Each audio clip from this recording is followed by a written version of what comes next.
Hey guys, how y'all doing? It's me, Johnny, and welcome back to the channel. Today, we are looking at a finish in the 73rd position. It is 11 p.m. where I'm at right now. The rewards today were given out extremely late, and that is obviously extremely annoying. A lot of people were annoyed by it, but apparently the reasoning behind it is because they obviously pegged ETH to the dollar value. Like every time you get the thresholds, let's say the 250, you are going to be getting $50 worth of ETH, because right now 0.02 ETH is actually less than that. So that is great to see that they have gone ahead and done that. I'm very happy with that. Now, because of that, we're going to be getting ourselves an all-star rare threshold, which, again, was a team that I was quite upset with because of the fact that Ferreira and Hernandez didn't start, and both of their teams, I believe, lost. Yeah, Dallas lost, and LA Galaxy got smacked, both at home. That is unacceptable. But Pablo Ruiz, a 99-point game. He is just so freaking good. I'm so happy that I have him in my team. And then, of course, Morishiga and Crepo have done very well for us. So that was a great start, ruined by the forwards. Looking back at it, I need to learn that not to put two forwards into one lineup unless one of them is very, very good at AA, like a Chesinia. But in this team, it just wasn't the right choice in terms of, like, I mean, we got unlucky. Let's just put it down to that, realistically. U23 Rare Pro was just a throwaway team, and most of these guys ain't even here in my account anymore. Tsunemoto, Amaya, Ueda are gone, as we know by now. I'm so excited for the next weekend.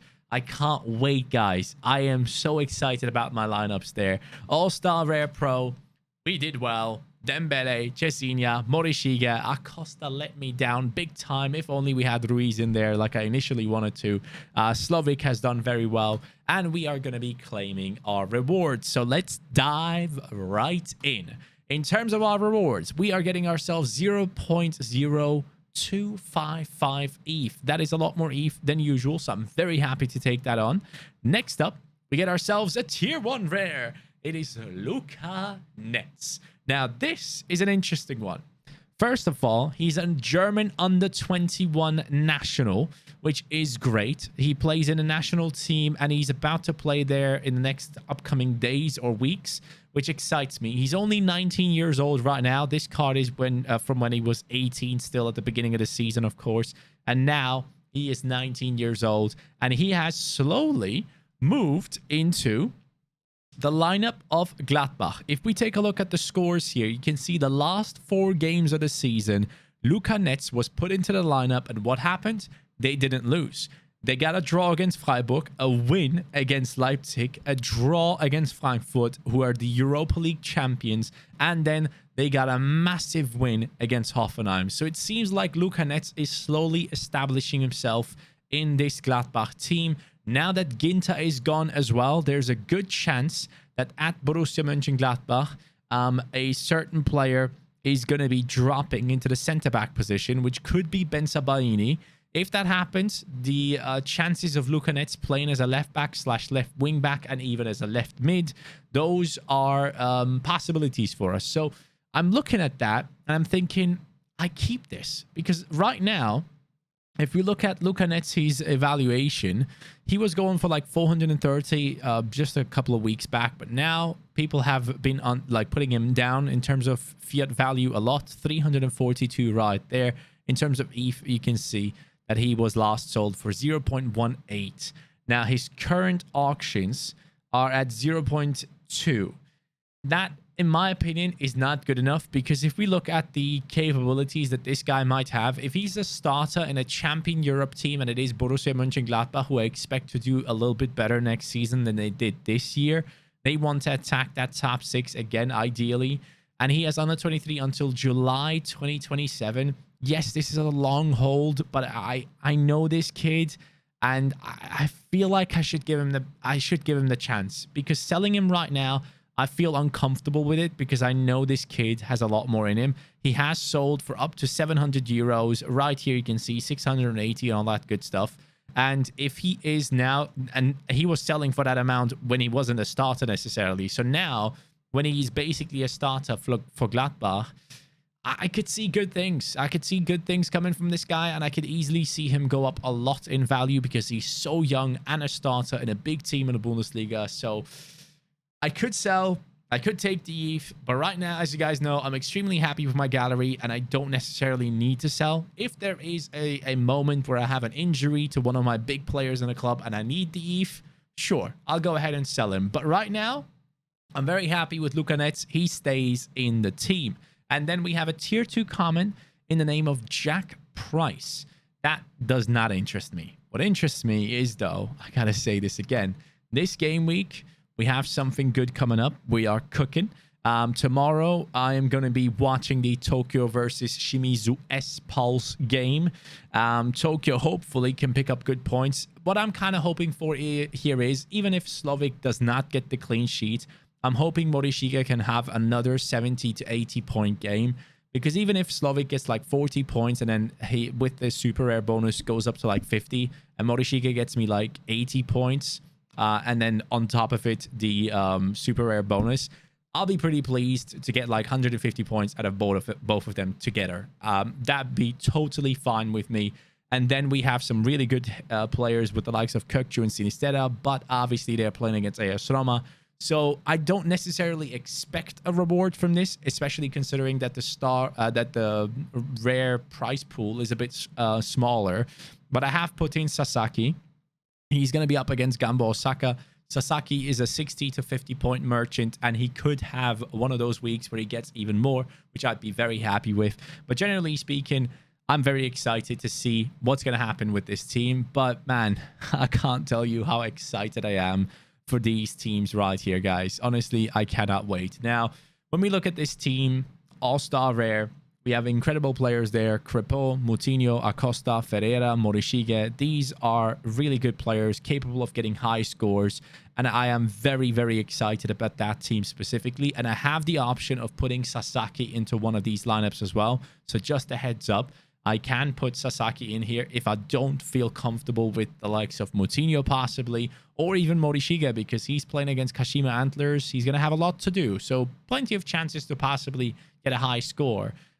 Because he's going to have a lot of work to do. And I feel like I trust in Morishige. So if I was to swap out anyone out of this team, it might be Joao Moutinho. But at the same time, it's a tough one because I have Ferreira against Moutinho. And everything that Ferreira does that is positive affects Moutinho in some way, especially if he gets decisives. That's a -2 for a goal conceded for Moutinho. But still, he's very much capable of getting 60 plus. So I'm excited about that team still.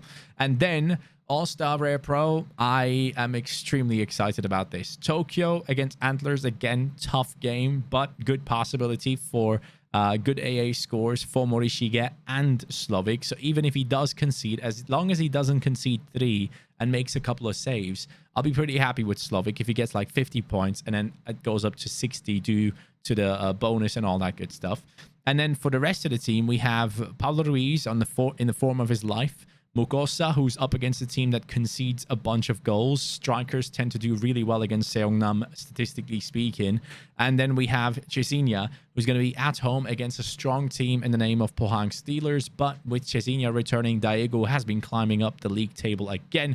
So the All-Star Rare Pro excites me a lot. Under 23 Rare Pro, yes, we are finally taking part. I'm so excited, man. We have 3 good lineups. It feels so good. Osako, Hanbyom, and then we have Parks, Castellanos, and Fuji. I can't wait. I genuinely cannot wait for this game week to kick off. I would like to skip right to it, but hey, we can't do that, obviously. Now, with the ETH being added into the club, come on, update. With the ETH being added to the club, we are up to 376 euros on the account right now, which I feel like I should probably pick out a project to work towards. And I have gone ahead and put a couple of things together. So let me know what you guys think about these ideas that are going around in my head right now. I have a couple of players that I'm very excited about in terms of bringing into my club. There is a Boubacar Kamara who's listed as a midfielder here. Wait, hold on. Does he have midfielder cards? No, he only has defender cards. So I'm very surprised he's listed as a defender. As a midfielder here. But nonetheless, Kamara has now joined Aston Villa. I have so much faith in him. I think he's unbelievable. Every single Marseille match I watch, he stands out to me. He's so good defensively, so good in terms of like tackling, in terms of interceptions, in terms of aerial duels as well. He excites me so much as an option for Aston Villa. Under Stevie G, I feel like he could have an incredible breakout season, and a lot more people are going to know his name. And I feel like Manchester United fans will look at that at the end of the season and be like, dude, we could have gotten this Kamara kid for free. Look what he's doing now for Aston Villa. That's just my personal thoughts. I thought he would have been the perfect signing for Manchester United because they need a DM, and this guy could play DM and centre-back, which are positions they need help in. So I felt like that was the perfect choice, but hey, it is what it is. Kamara, I'm excited about, and I want to buy him. So he's one of the players that I could be working towards, and especially right now with the Euro players not playing and basically having off days, it could be that a lot of people kind of stop going on Sorare every single day. Like I personally don't have any teams for game week 275, 276, 277, 278. Like I am gone for basically 2 weeks of real life, and 4 game weeks I have nothing, like absolutely nothing that plays, which sucks. But yeah, it is the way it is. Hopefully maybe at that point the Argentinian league is back, which I don't think it will be, so I will have to sit there and wait. But I'm hoping that this upcoming next game week that we have, I can win big, maybe 2 of those teams get some rewards, and then we can go ahead and purchase one of these players. Guardiola would be an absolutely incredible player to bring in. I think he is so good for under 23 next year. No matter where he plays, I think he's going to be quality, and a bunch of teams are interested in bringing him into their squads. I just wonder if Leipzig is likely to sell Nkunku and also Guardiola in the same season. I've heard Leipzig come out and say that apparently Nkunku is going to be staying. They kind of guaranteed that. I don't know if that's possible if they get massive offers, but hey, it is what it is. And if that happens, if Nkunku stays, I feel like they're going to get money somewhere else, and that could be Guardiola. The guy is very talented. A lot of teams want to have him.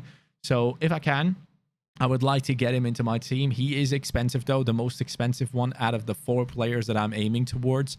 I think Sven Bodman could be very good. If he doesn't go Newcastle but goes to AC Milan, I'm going to get him immediately. And I think his price is going to jump up a lot. I think I want to buy him nonetheless. There's rumors of him going to Newcastle, him going to Manchester United even, him going to AC Milan. Those rumors have been around for a very long time. And I think Sven Botman alongside Tomori with Manuel behind him, that could be such a good defense with Theo Hernandez on the left back position. Kalulu possibly going to right back because he's had a great season as well towards the end. Kalulu has been huge, immense alongside Tomori in the centre back position, but he can also play down the fullback spots and be a very good defensive option there. Not necessarily moving forward as much, but still could be a very good option. So I think Botman could be one of the best under 23 defenders for the upcoming year if he does end up going to AC Milan. Eric Garcia, though, Barcelona, he's the future of that defensive backline, I think.